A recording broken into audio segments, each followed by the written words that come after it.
Дулааны төв магистралаас хангамжаа авдаггүй барилга байгууламжууд хотын зүүн бүсэд олон бий. За нийтдээ 86 уурын зух тэдгээр айл өрх, аж ахуйн нэгжийн дулааны хэрэгцээг хангадаг. За амгалан дулааны цахилгаан станц ашиглалтанд орсноос улбаалаад одоогийн байдлаар 30 гаруй жижиг уурын зух үүд хаалга барьсан. За байгаль экологид дулааны цахилгаан станц шууд сөргөөр нөлөөлдөг. За нүүрсний шаталтаас жижиг тоосонцоор агаарт цацгаас гадна нүүрсний нөөцийг ил хадгалах нь тоосыг тухайн орчинд үүсгэдэг. За тэгвэл энэ станц эдгээр байгаль экологийн сөрөг нөлөөллийг зэрэг шийдэж чадсан гэж үзэж болох нь. Дор станцын яндагаас гарч байгаа удаагийн зэрэгцүүлээ хараарай. 3 дугаар станцын яндагаас гарч байгаа шууд нүдээр харагдвал хар удаа харагдана.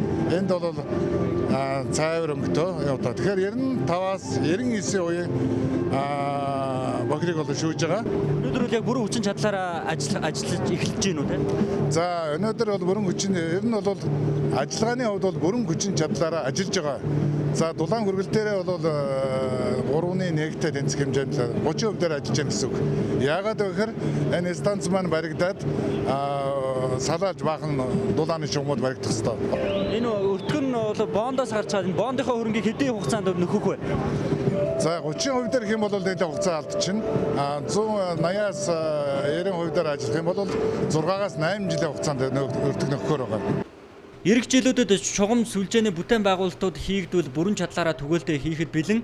За өнөөдрийн хувьд үйлдвэрлэж буй дулаанаа 2 хүнд шугамаар дамжуулж байгаа. За нэг ёсондоо хэрэглэгчдэд хүрэх дулаан хүрэх цорго нь нарийдж байна. Станц 3 ус салаах тоогоотой гэж үзэхэд өнөөдөр нэг нь л ажиллаж байгаа. За үлдсэн хоёрыг нь ажилуулбал зүгээр л үргүү зарлага гарах болж таарна. За хэдийгээр ачааллаа даана гэж ам гарч байгаа боловч энэ сарын огцом хөдрөлд амгалан станцыг ус салаах тогоонд дөргөлт үүслэ гэж дохио өгөхөд хүргэж шуурхаа ахуулсан. За 4 цагийн дотор дохиог унтрааж хэвийн ажиллагаанд шилжүүлсэн гэж байгаа.